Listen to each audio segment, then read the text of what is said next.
এই মুচির বাচ্চা, কানের কাছে এভাবে প্যান প্যান করছিস কেন? দেখছিস না আমরা এখানে বসে আছি? তোদের মতো ছোট লোকদের জ্বালায় পার্কে এসেও শান্তি নেই। আল্লাহর হুকুম নবীর সুন্নত করতে হবে জিন্দা, এই আমলে পাবো নাজাত আসবে সফলতা। এইভাবেই দুনিয়া আখিরাতে হব আমরা সফল, শান্তির পথে ইসলামের আলো জ্বালিয়ে দেব প্রবল। আসিফের সাথে চলো আমরাও ইসলামকে শিখি ও আমল করি।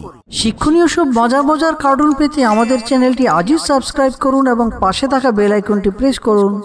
আসসালামু আলাইকুম আসিফ। ওয়ালাইকুম আসসালাম। কেমন আছো আরমান? আলহামদুলিল্লাহ ভাই, আল্লাহ ভালো রেখেছেন। তুমি কেমন আছো?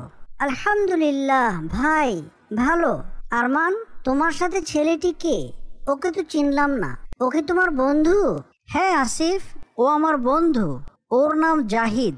ওর সাথে যে আগে পরিচয় করিয়ে দিলে না আরমান? আর ওকে তো এর আগে এলাকায় দেখিনি। ওদের বাসা কোন দিকে? হ্যাঁ আসিফ, আমাদের বাসার পাশেই যে 10 তলা বিল্ডিং দেখেছো, এটাই তাদের বাসা। পাশের মহল্লার মধ্যেও তাদের দুটি 10 তলা বিল্ডিং রয়েছে। ও তাই নাকি? ও এলাকায় সবসময় থাকে না, মাঝে মাঝে আসে। কখনো বিদেশে থাকে, আবার কখনো দেশে। এই জন্য এলাকায় তাকে আগে দেখোনি। আর আমার সাথেও তার নতুন পরিচয় হয়েছে। আসসালামু আলাইকুম ভাই, কেমন আছো?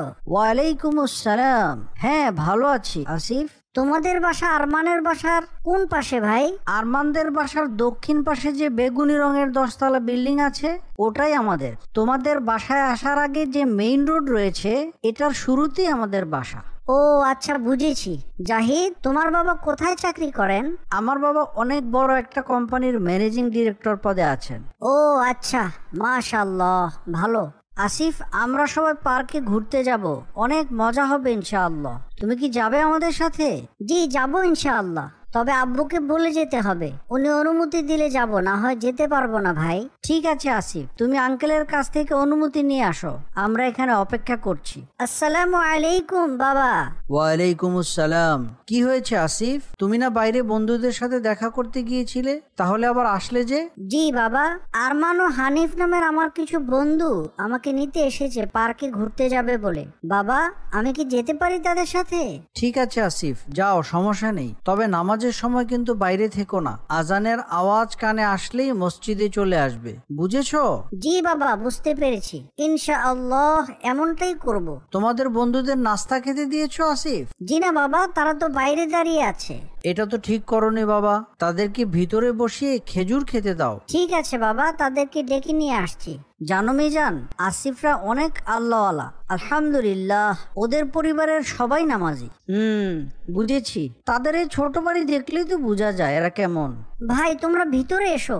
বাবা বলেছেন খেজুর খেয়ে তারপরে যেতে। ঠিক আছে, চলো। আসসালামু আলাইকুম আঙ্কেল। ওয়ালাইকুম আসসালাম। কেমন আছো তোমরা? আলহামদুলিল্লাহ আঙ্কেল, আল্লাহ ভালো রেখেছেন। আপনি কেমন আছেন? আলহামদুলিল্লাহ ভালো। আরমান, তোমার সাথে ওই ছেলেটি কে? আঙ্কেল, ওর নাম জাহিদ, ও আমার বন্ধু। আজকে আসিফ সহ আমরা একসাথে পার্কে যাব ইনশাআল্লাহ। ঠিক আছে বাবা, যাও। তবে বেশি দেরি করবে না কিন্তু, সন্ধ্যার আগেই চলে আসবে। ঠিক আছে আঙ্কেল। আসসালামু আলাইকুম। ওয়ালাইকুম আসসালাম। এখান থেকে পার্ক কতটুকু দূরে আসিফ? কতক্ষণ লাগে যেতে? খুব বেশি দূরে না জাহিদ, পায়ে হেঁটে যেতে প্রায় 15-20 মিনিটের মতো লাগে। ভালোই তো দূরে মনে হচ্ছে। এত দূরে তো পায়ে হেঁটে যেতে পারবো না। চলো ট্যাক্সি কার ভাড়া করে নেই। এতটুকু রাস্তার জন্য গাড়ি ভাড়া করবে? অল্প রাস্তাই তো, হেঁটেই তো আমরা যেতে পারি। গাড়ি ভাড়া করলে তো শুধু শুধু টাকা খরচ হবে। ধুর, আমার বাবার কি টাকার অভাব নাকি? ওরকম ফকিরের মতো হেঁটে যেতে পারবো না। আমি ট্যাক্সি কার ডাকছি। এই ট্যাক্সি, যাবে? হ্যাঁ যাবো। কোথায় যাবেন স্যার? এই তো সামনের পার্কে যাব। যাবে?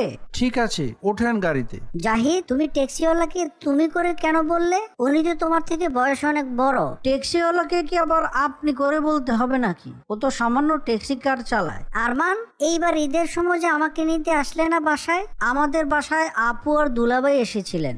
দুলাভাইয়ের সাথে ঈদগাহে চলে গিয়েছিলাম ভাই। তোমাকে তো ঈদগাহেও দেখলাম না। আমি অনেক খুঁজেছিলাম, কিন্তু কোথাও পাইনি। আমরা দক্ষিণ পার্শ্বের কর্নারে বসেছিলাম, তাই দেখোনি হয়তো। হ্যাঁ, সেটাই হবে হয়তো। ওয়াও আসিফ, পার্কের সিনারিটা খুবই সুন্দর। হ্যাঁ আরমান, অনেক ভালো লাগছে। চলো সামনের দিকটা হাঁটতে থাকি। তোমরা হাঁটছো কেন? বসবে না এক জায়গায়? এতক্ষণ তো বসেই এলাম, এত সুন্দর দৃশ্য, হাঁটতেই তো ভালো লাগছে। কি জাহিদ, তুমি কি বসতে চাচ্ছ? না ঠিক আছে, চলো অল্প কিছুক্ষণ হাঁটা যাক। ভাই দেখেছো, পার্কের ওই জায়গাটার মধ্যে বসার জায়গা আছে, বসবে? হ্যাঁ আরমান, চলো এবার বসা যাক, আর হাঁটতে ভালো লাগছে না। সেলাই সেলাই জুতা সেলাই, জুতা সেলাই, জুতা সেলাই। কারো জুতা সেলাই করতে চাইলে আমারে বলতে পারেন, আমি অতি যত্ন সহকারে জুতা সেলাই কইরা থাকি। বলেন কোনো সাহায্য লাগবে কিনা, বলেন কারো জুতা সেলাই করা লাগবে কিনা, কারো জুতা কালি করা লাগবে কিনা। দেখেছো আসিফ, ছেলেটা এত অল্প বয়সের হওয়ার পরেও মুচির কাজ করছে। হ্যাঁ আরমান, কাজটা ছোট হলেও এটাও তো একটা কাজ, তাই সে ভালোই করছে। এই মুচির বাচ্চা, কানের কাছে এভাবে প্যান প্যান করছিস কেন? দেখছিস না আমরা এখানে বসে আছি? তোদের মতো ছোট লোকদের জ্বালায় পার্কে এসেও শান্তি নেই। ছি ভাই, এসব বলছো কেন? এত অহংকার কিন্তু ভালো না ভাই, আল্লাহ অহংকার পছন্দ করেন না। দুঃখিত ভাই, আমার বন্ধুর কথায় কষ্ট পেও না। তোমার নাম কি ভাই? জি ভাই, আমার নাম মোহাম্মদ সুমন। আমি তোমার বন্ধুর কথায় কিছু মনে করি নাই ভাই। আল্লাহ গরিব বানাইছে বইলা মাইনসের কত কথাই শুনতে হয়, কিছু মনে কইরা কি লাভ ভাই? ভাই আমার শরীরটা অনেক খারাপ লাগছে, আমাকে বাঁচাও ভাই, আমাকে বাঁচাও। কি হলো ভাই, খারাপ লাগছে কেন? কিছুই বলতে পারছি না ভাই, আমাকে বাঁচাও ভাই, আমাকে বাঁচাও। এখানে কেন আমি? তুমি হসপিটালে ভাই, আমরা তোমাকে নিয়ে এসেছি। আমাকে হসপিটালে নিয়ে এসেছো কেন? তোমার শরীর অনেক খারাপ হয়ে গিয়েছিল, তাই নিয়ে এসেছি। আবার ওই মুচিটাকেও নিয়ে এসেছো কেন? ও কেন এখানে? ওকে দেখি তো আমার গা জ্বালা করছে। তুমি ওকে এভাবে বলছো কেন? জানো ও কি করেছে তোমার জন্য? কি করেছে মুচিটা? ও নিজেই তো জুতা সেলাই করে, ও আবার আমার জন্য কি করবে? ওর আবার আমার কি করার সাধ্য আছে? তুমি যখন অসুস্থ হয়ে পড়ে গেছো, তখন আমরা কি করব বুঝতে পারছিলাম না। আর তখন আরমান, ওকে ধরো, এখনই হাসপাতালে নিতে হবে, না হলে খারাপ কিছু হতে পারে। কিন্তু আমরা দুজন তো তাকে নিতে পারবো না, ও তো অনেক ভারী, আশেপাশে কোনো রিক্সাও তো দেখছি না। ওকে নিয়ে পার্কের বাইরে গেলে রিক্সা পাওয়া যাবে, কিন্তু বাইরে নিতে তো আমরা দুজন পারবো না। তাহলে এখন কি করা যায়? আশেপাশেও তো কাউকে দেখছি না। কি হয়েছে ভাই, আপনারা অনেক পেরেশানিতে আছেন মনে হইতেছে। হ্যাঁ ভাই, আমাদের বন্ধু অসুস্থ হয়ে গেছে, কিন্তু আমরা দুজন ওকে হাসপাতালে কিভাবে নিব? ঠিক আছে, আমি সাহায্য করতেছি, ধরেন। এখনই হাসপাতালে নিতে হইব। তুমি সাহায্য করবে ভাই? ও তোমাকে এত অপমান করলো, তবুও তুমি তাকে সাহায্য করবে? এইসব কথা এখন রাহেন ভাই, এখনই হাসপাতালে নিতে হইব। ধরেন, তাড়াতাড়ি ধরেন। ওর সাহায্য না করলে হয়তো তোমার অবস্থা আরো খারাপ হতে। আল্লাহ তোমাকে বাঁচিয়ে দিয়েছেন ভাই। ওই মুচিওয়ালা সময় মতো না আসলে তোমাকে আমরা ধরে হাসপাতালে নিতে পারতাম না। অথচ তুমি অহংকার করে তাকে কত ছোট করলে, কত অপমান করলে, তারপরেও সে নিজে থেকে তোমাকে সাহায্য করতে এসেছে। সত্যি ভাই, আমি এত অপমান করার পরেও এই মুচিওয়ালা আমাকে সাহায্য করেছে? আমি বিশ্বাসই করতে পারছি না। হ্যাঁ ভাই, এই মুচিওয়ালাই তোমাকে সাহায্য করেছে। আসলে কোনো বৈধ পেশা ছোট নয় ভাই। আমি দুঃখিত ভাই, আমি বুঝতে পারিনি। অনেক টাকা আমাকে ধীরে ধীরে অহংকারী করে ফেলেছে, তাই সবাইকে তুচ্ছ তাচ্ছিল্য করেছি। হ্যাঁ ভাই, অহংকার খুবই খারাপ জিনিস। মানুষ সৃষ্টির পর প্রথম পাপ কিন্তু অহংকার থেকেই হয়েছিল। সেটা কিভাবে ভাই? ফেরেশতাদের উপর আল্লাহর হুকুম ছিল আদম আলাইহিস সালামকে সেজদা করার। সবাই আল্লাহর হুকুম মানলেও ইবলিশ অহংকার করে সেটা মানেনি। সে বলল, আমি আগুনের তৈরি আর আদম মাটির তৈরি। আগুনের তৈরি হয়ে আমি মাটির তৈরি আদমকে সেজদা করব? আগুন মাটি থেকে অনেক উত্তম। এই অহংকারের কারণেই ইবলিশ শয়তান হয়ে গেল। ভাই আমি সত্যি অনেক অহংকারী হয়ে গিয়েছিলাম, এটা মোটেও ঠিক হয়নি ভাই। হ্যাঁ ভাই, আল্লাহ তাআলা বলেছেন, নিশ্চয়ই আল্লাহ তাআলা উদ্ধত অহংকারীকে পছন্দ করেন না। তাছাড়া হাদিসে এসেছে, যার অন্তরে এক অনুপরিমাণ অহংকার থাকবে সে জান্নাতে প্রবেশ করতে পারবে না। তাহলে চিন্তা করো অহংকার কতটা ভয়ানক পাপ। আমি ভুল করে ফেলেছি ভাই, আমি আর অহংকার করব না। এরকম ভয়ানক পাপ কখনোই করব না ইনশাআল্লাহ।